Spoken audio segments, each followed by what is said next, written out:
Hi, everybody. Welcome to another edition of Packers Unscripted from Packers.com. I am Mike Spofford, joined, as always, by my partner in everything Packers, Wes Hodkiewicz, coming to you here from our studios at Lambeau Field to preview Sunday's Packers game against the Arizona Cardinals. It will be a 3:25 p.m. Central Time kickoff from Glendale, Arizona. And Wes, this Cardinals team is 2-4. But I'm going to rattle off a bunch of numbers to you right now. 16-15 at San Francisco, 23-20 against Seattle, 22-21 against Tennessee, and 31-27 at Indianapolis. Those are the opponents and scores the last 4 weeks as the Cardinals are on this 4-game losing streak. They have found every way imaginable to lose games in which they had victory within their grasp. This is not, in my opinion, it is a 2-4 football team, but it's not a 2-4 football team. This is a squad that is much closer to being at the top of the NFC than it is to the bottom based on how they have played most of the time. Yeah, for sure, Mike. And I also think the biggest lesson you can take from this isn't necessarily the opponent that the Green Bay Packers are going to face when they walk into that stadium on Sunday. It's another example of just how difficult it is to win in this league, and really the narrow margin between, the best teams in the league and the ones that are taking up, the back end of this thing. Look at it this way, right? 4 teams in the NFC have losing records. Arizona's among them. The other 12 are 500 or better. Again, we're early in this thing. There's a long way to go, but I think when you look at the Cardinals' injuries that they've dealt with this season, particularly in the backfield, where both Trey Benson and John Connor are out. Connor's not coming back this year. He's usually their lead dog. Marvin Harrison has the concussion last week. Kyler Murray misses that game as well. There's so many things that, in addition to these very narrow losses, that have kind of been working against them.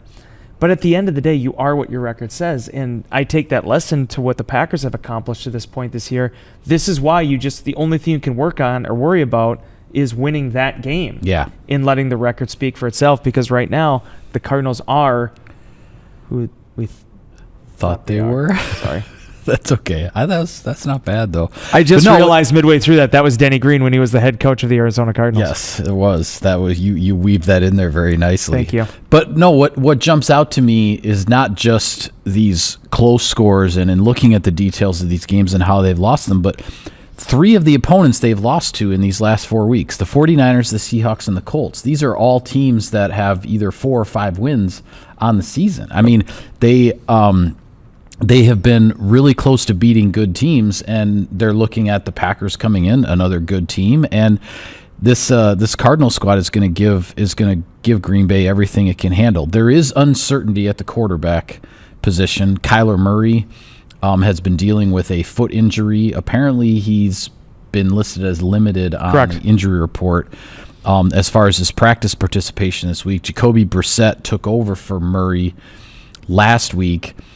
They became, in a lot of ways, a different offense. Brissett ends up throwing for 320 yards against the Indianapolis Colts on the road, and that's 100 yards more than Murray has thrown for in any game so far this season. And it does present a challenge, as you've mentioned in some of your writings this week. It does present a challenge for the Packers defense, because it's not just, there might be, 2 different guys who could start at quarterback, but it's 2 guys who play the game in a very, very different way. And that does become a challenge. And I'm guessing that we may not hear for quite a while yet exactly what the decision is going to be at quarterback, because it's to the Cardinals' benefit to keep the Packers guessing. I'm guessing it's one of those things that Adam Schefter is going to be tweeting out at like 2 a.m. on Sunday. That's usually how that goes these days. Listen, I've said it for years, man. I'll never forget sitting in McGeorge's in De Pere, watching while eating wings, Jacoby Brissett make his first start for the New England Patriots in a pinch, in a very big pinch, where they were missing not only Tom Brady, but I believe also Jimmy Garoppolo in that game. And he shined. And if you look at his career numbers, Brissett's a guy that has always been sort of on the cusp of being a starting quarterback in this league, but never really truly got the opportunity. Sometimes where it's like, okay, we're signing you, you're the guy for 5 weeks, and then there's a draft pick or somebody else we're going to turn to. But in that game, it showed you why the Cardinals wanted to add him this year. You see what he brings to that team, and to throw for 320 yards, 2 touchdowns. I mentioned the statistic when we were doing our 3 things video. Those are numbers that Kyler Murray has posted once in the last 3 years. Now, Murray adds a lot as a runner too. Yeah. But it just shows you the dichotomy there between their 2 playing styles. This is not a situation where you had RG3 backing up Lamar Jackson. This is a completely different type of quarterback. So as Evan Williams was talking to us about in the locker room, the Packers didn't exactly have their scout jerseys figured out yet. So there was a lot of the players going back to the coaches being like, okay, wait, so which quarterback is this? Depending on what their scheme was and what they were preparing for because of how different they are. Murray, if he does play, that's their leading rusher this season. He's the only guy with over 100 rushing yards at all that's currently on the active roster. And then in addition to the fact that they lost Connor and they lost Benson, Amari DeMarcado, he also went out last week, who was sort of their one of the guys that was factoring into that with Bam Knight. And Marcado is the guy who had like the 70-yard run against Tennessee where then he lets go of the ball before the goal line, and that play was one of a couple that ended up costing him a victory there against the Titans. Yeah, and I honestly think it might have been his only touch last week that he ended up getting injured on. So it's just been a lot that the Cardinals have been weathering. Early this season, Marvin Harrison Jr. was kind of in the crosshairs a little bit because the drop issues, the drops that turned into interceptions. It just shows you how narrow that is. And some of the hallmarks, too, that made this Cardinals offense really good haven't been there. Trey McBride hasn't been the same type of prolific red zone player, touchdown target that he'd been last year. He's still getting some yards. He's still obviously their top playmaker, but just everything's just a tick off. And as much respect as we do show, and we should show, to the Cardinals and how they played, across the board, it's a pretty average group. I mean, offensively, they're in the 20s. Defensively, they're in the 20s. There isn't one for turnover margin, they're at 0. There isn't like one thing that they're doing particularly well. So when you're not having success in one big area, when it comes down to crunch time, you can kind of see why they found themselves in these positions to get picked off. Yeah, well, you mentioned the 2 weapons, their 2 biggest weapons in the passing game, Marvin Harrison Jr. and then tight end Trey McBride. Now, Harrison, to our knowledge, is in the concussion protocol, but he was listed as a limited participant in practice, so he could be on his way back and be available on Sunday. Adding up the numbers, Harrison and McBride combined so far this year, 59 catches, 685 yards, 4 touchdowns. That is pretty close to half of all of their passing production, whether it's been Brissett or Murray at quarterback. Those 2 guys account for about half of what they do through the air. So it's pretty obvious where you target your defensive resources against this offense. On the defensive side of the ball, Josh Sweat, 5 sacks.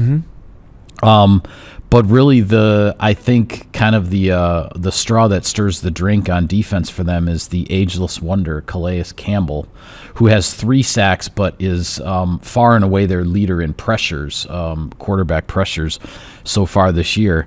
Now, take nothing away from Budda Baker, the safety back there. He's also a big piece of that defense. He doesn't have any interceptions so far this year. He's out there hunting for one.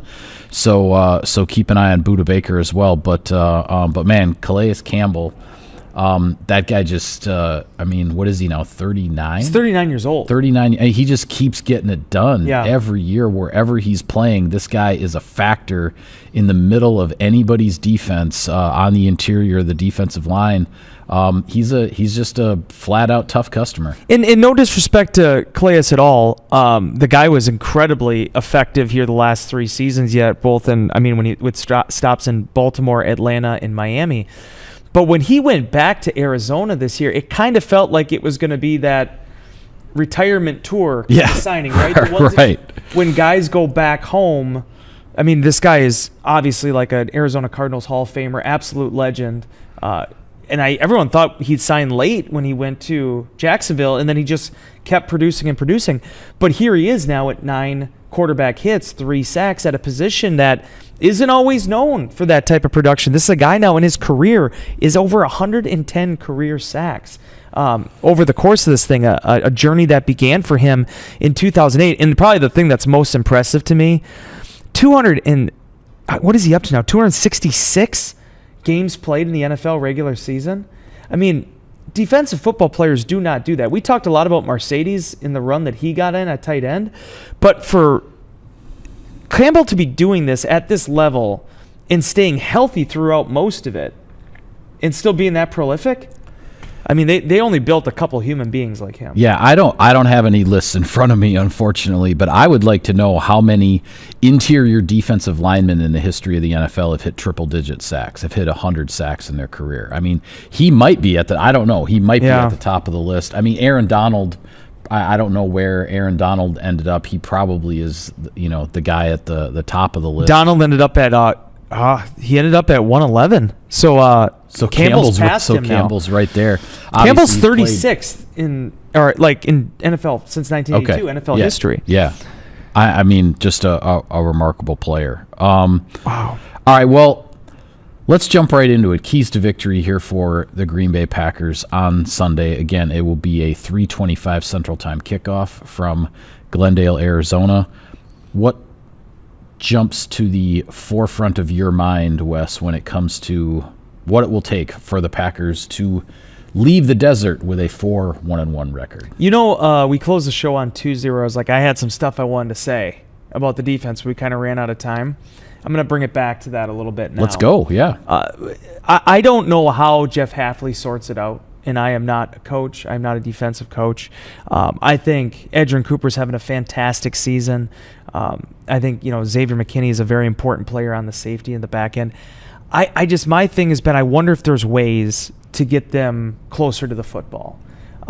The difficult balance that Green Bay's trying to strike right now is you got 2 guys in Quay Walker and Edgerrin Cooper who can both get after the quarterback. Yeah. But you also now have Micah Parsons. You have a guy in Rashawn Gary who could play 80% of the snaps easy on the edge. You're currently without Devontae Wyatt inside, so you're losing some of your interior pass rush.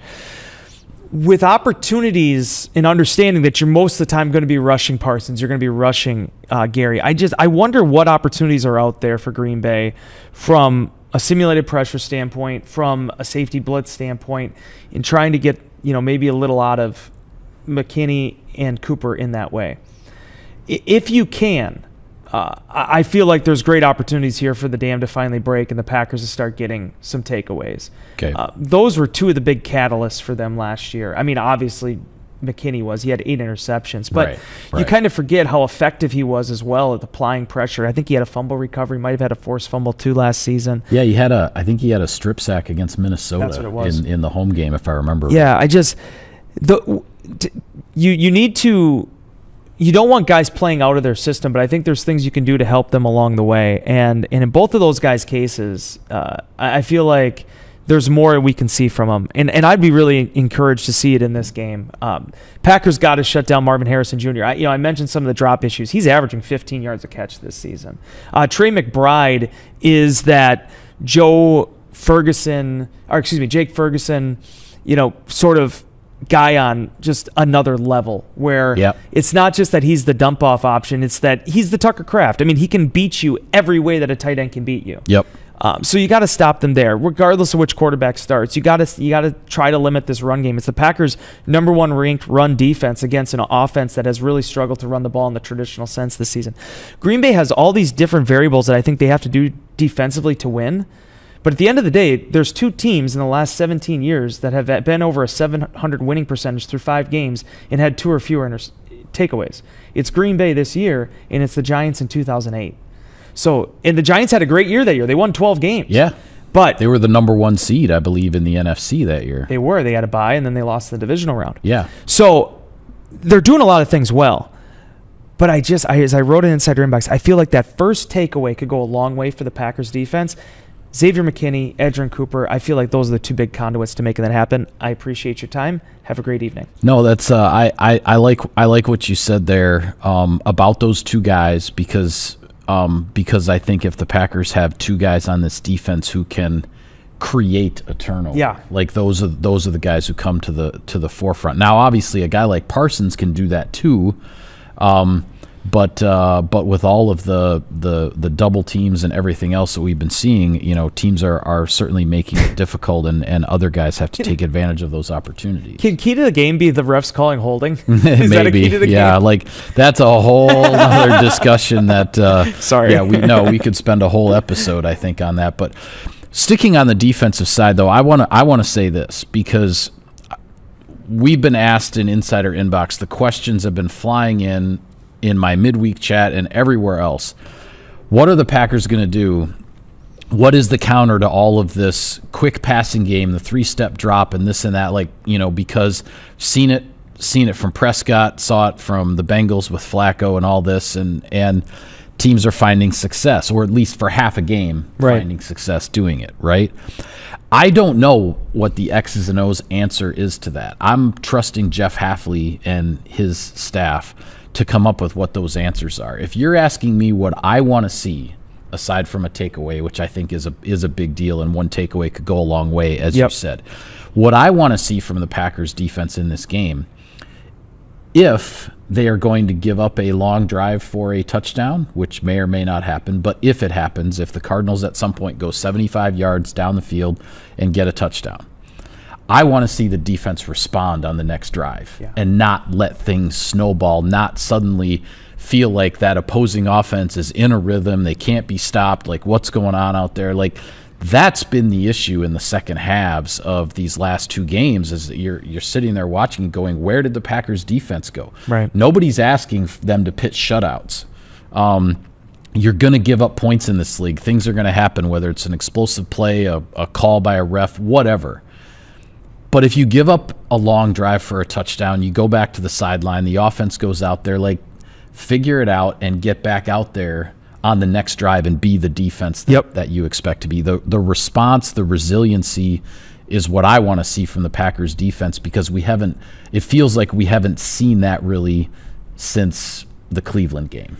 Yeah, I was talking actually with, or going on Twitter with one of the Packer bloggers during the game on Sunday, and good dude. I'm not trying to put him on blast, but he'd made a comment about, the Packers haven't had a stop in the second half in their last two games. That technically is inaccurate. The first possession of the second half in Dallas, they actually got a very pivotal, quick out, and that's what allowed them to stay in that shootout then with the Cowboys. But what was behind the comment is actually true. Green Bay has had a difficult time keeping teams out of the end zone, keeping teams off the board, forcing them to punt, forcing them into a mistake in the second half. And it was really interesting. Again, one of the guys that was talking about this in the locker room on Wednesday was Evan Williams, and mentioning how, it's a lot of things. It's discipline. It may be conditioning. It may be different things that, you do wear down throughout the course of the game. But what's really odd is the juxtaposition to last year, where Green Bay's defense had a couple times where they were slow getting out of the gate. Yeah. And teams caught them in the first quarter, and then they buckled down the rest of the game. Right. It shows you the difficulty and the moving targetness of the National Football League, and that it's that dam where you're trying to put as many plugs in the wall as you can, and you're not always going to get everything. I think what Green Bay should feel good about is, let's be honest, Mike, the Packers don't win that game against Cincinnati. They don't tie in Dallas if they don't start the way that they did. Right. The defense has given the offense a position, when the offense has struggled early on, to take a 10-0 lead into halftime, and to have some opportunities to be up 13-2 at one point in Dallas before some stuff went against them. It's about finishing better in the second half. It's about making those adjustments. And this is, I wrote it again, Insider Inbox. Check it out, Packers.com. Support our families. The Packers right now, if they can get this together, this is the perfect game to do so. Because next week, you got Aaron Rodgers. You got the Pittsburgh Steelers, one of the most experienced defenses they're going to see all season. Yeah. This is the week to get things back on the tracks. You give Arizona that respect, but they're a 2-4 team. This is the week to figure some stuff out. Offensive side of the ball, a key to victory, something jump out to you? What do you think? You touched on it. I think when you look at the opportunistic nature right now of Green Bay, the got-to-have-them situations, That's where Green Bay has been so good this season. Again, I said it on Tuesday's show. You're not always going to be able to hang your hat on that. There's going to be times where you're not going to convert on 3rd and long. But the guys that have stepped up are not just Romeo Doubs and Josh Jacobs and Tucker Kraft. It's been the Matthew Goldens. It's been the guys that are just new to this thing, but are looking wise beyond their years. That excites me a lot. I think there's big play potential in this game. If the Packers protect the football, I think the Packers are built to battle the Cardinals in any capacity that they want to. But I feel like we've seen some real strides here with how they finished the game in Dallas and then how they responded against Cincy. I think you're seeing the firepower there a little bit. Yeah, the gotta-have-it nature of the way this Packers offense has been able to come through in clutch situations, drive after drive after drive in the last 2 games is, if there is an early identity to the offense, I think that's what it is. I wrote a little bit about that on Packers.com if you want to check out that story. What I want to see as far as a key to victory is I want to see this offense, and it starts with Jordan Love, but it involves everybody. I want to see this offense eliminate that one bad play that has happened each of the last 3 weeks. The interception in Cleveland, the strip sack in Dallas, and the early interception against Cincinnati, because as much as it was nice for the Packers to be up 10-0 at the half against the Bengals, they should have been up 13 or 16 or 17-0 or something. The 10-0 was actually not good enough for how they had moved the football, and the interception on that opening drive was that one bad play. Now, I'm not saying they're okay. The Cardinals might get a sack, whether it's Sweat or Campbell or whatever. I'm not saying that there won't be any negative plays in the game, but something that really ranks as a really bad play. Yep. That's what they got to get rid of, because it's happened each of the last 3 games, and it's had a massive impact on how things have unfolded the rest of the way from that point on, if you know what I'm saying. Excellent point. Yeah, for sure. And I think one thing that can help them too is, and we'll have to see exactly, again, we'll get through the week here, but the Packers finally did see their preferred starting 5 out there in some capacity. Obviously, Sean Ryan was integrated with that right guard spot, although Jordan Morgan, the former first-round pick, played predominantly there throughout the game. But you got Rasheed Walker out there, playing through, his, what was it, a quad? I'm trying to remember exactly what he had. Then you have Aaron Banks, has had the groin issues. And then Zach Tom, who's really sounds like he's going through it right now with the oblique and also the back. Yeah. Did not practice on Wednesday, but if he can keep toughing it out, if Aaron Banks can stretch some games together, I thought you started to see the potential in this offensive line, not only with how they protected Jordan Love, but also just how they blocked for Josh Jacobs in the run game. Josh had said afterwards he was feeling under the weather in that game, but the 14-yard touchdown run he had, said it probably was one of the best blocked plays he's ever had. Yeah. He even, it was funny, Dave, I don't know if you caught the mic'd up, he remarked to us in the locker room, he actually also said it on his mic'd up. Right, he said it on the mic'd up. I could have fallen down and gotten up and still scored on that because it was blocked so well. Yeah, it was just, and if you watch it, it's a great play. That the seal between Elton Jenkins and then also Jordan Morgan had a tremendous block, really powered his guy on the right side, allowed that alley there for Josh Jacobs. The Packers hold a significant advantage going into this game in their run offense, run defense against what Arizona presents. That is going to be a big thing as well. Yeah, I thought the Packers offensive line, it felt like the play was a little bit up and down as the game started against the Bengals, but then as the game wore on, I felt that unit, that starting 5 really settled in, and the blocking on the touchdown drive, the touchdown run by Jacobs in the second half was a perfect example of that, because as the game went on, it felt like the only way Cincinnati was getting any pressure on Jordan Love was to blitz, and Hendrickson had gone out of the game, and the Packers offensive line was controlling the line of scrimmage, and yeah, the injuries are still an issue, and so we'll have to see. But if that's the starting 5, if that's the group they want, hopefully those guys will continue to settle in. I want to look around the league a little bit, but we got to pay some bills first, so we will hear from our sponsors. SiriusXM NFL Radio delivers hard-hitting analysis and up-to-the-minute NFL news that true football fanatics need 24/7, 365. At Cousin Subs, we have something for everyone, like our Wisconsin cheese curds, mac and cheese, golden fries, and creamy shakes, all paired with your favorite sub or sub in a bowl. Cousin Subs, 50-plus years of better. Pit Boss Grills, the official grill of Packers tailgating at Lambeau or at your house. Take your game day to the next level with a Pit Boss wood pellet grill. Pit Boss Grills available at Menards. Hey Packers fans, we always knew Lambeau Field was a wonder, but now it's official. Learn more about all the wonders of Wisconsin at travelwisconsin.com/wonders. Welcome back to Packers Unscripted. Wes, Week 7 in the NFL. Thursday Night Football, we have to mention it. We don't normally talk a lot about games that involve two AFC teams because those results just don't really impact the Packers much. But when you're talking two 40-year-old quarterbacks going head-to-head on Thursday Night Football, it's worth a mention. Aaron Rodgers against Joe Flacco. Pittsburgh is at Cincinnati.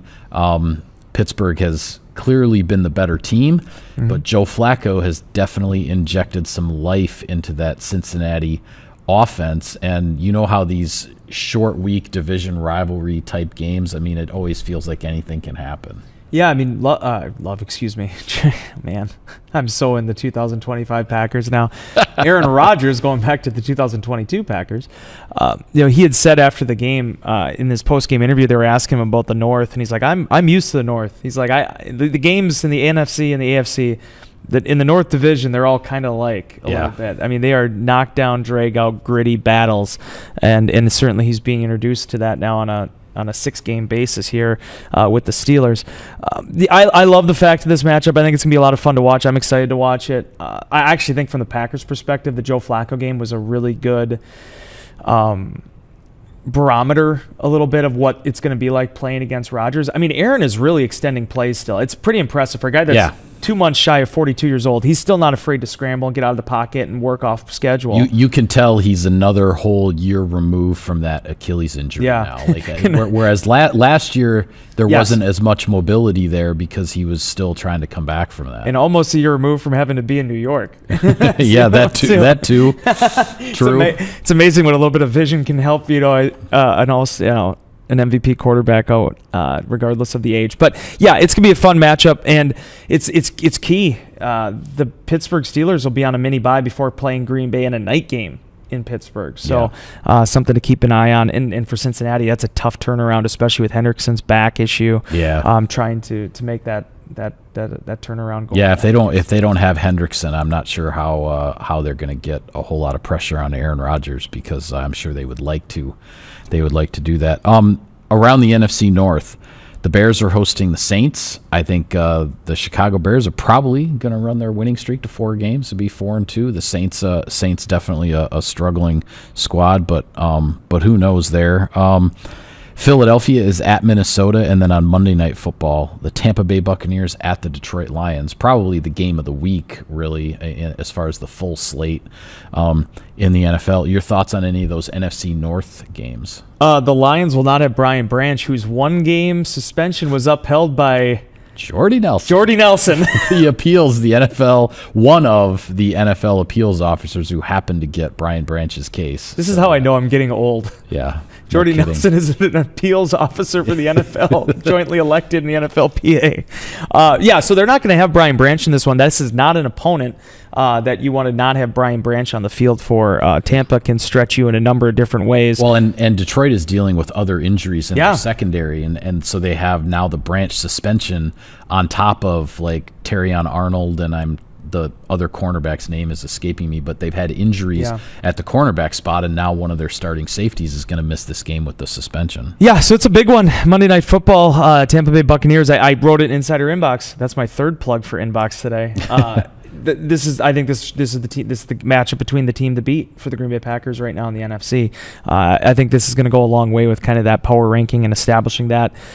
Philadelphia going to Minnesota is a huge game on a number of levels. One, I don't know if you saw it, but probably, as some people were remarking on Twitter, probably the most testy Kevin O'Connell's ever been, and it's really not that testy. But when he was asked again about the quarterback situation on Wednesday, saying it's the same answer as what I gave you guys on Monday.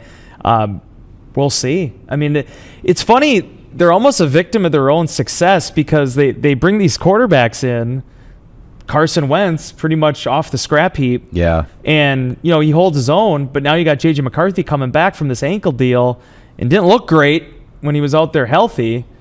what do you do? Right. And it's a difficult opponent on paper that they're going to have to go up against. And the Eagles, the Eagles trying to bounce back now from a 2-game losing streak, but coming off of like the mini bye, a little bit of extra time for them after losing that game to the Giants last Thursday. But now they're without Zadarius Smith, who retired. So it's just two ships crossing in the night there in that matchup. So will be interesting to see how that shuffles out. Yeah, we shall see. Well, we get to wake up bright and early out in Arizona at our hotel to another London game at Wembley Stadium. The Rams are at the Jaguars. And the only reason I mention this one is because I'm looking at this matchup going, I don't know if I can figure out where either of these two teams is headed. Yeah. And I know there's always injuries, particularly there have been injuries with the Rams and whatnot. But then, Jacksonville, I don't know what to make of them. I don't know what to think of whether they're going to be a serious contender in the AFC or not.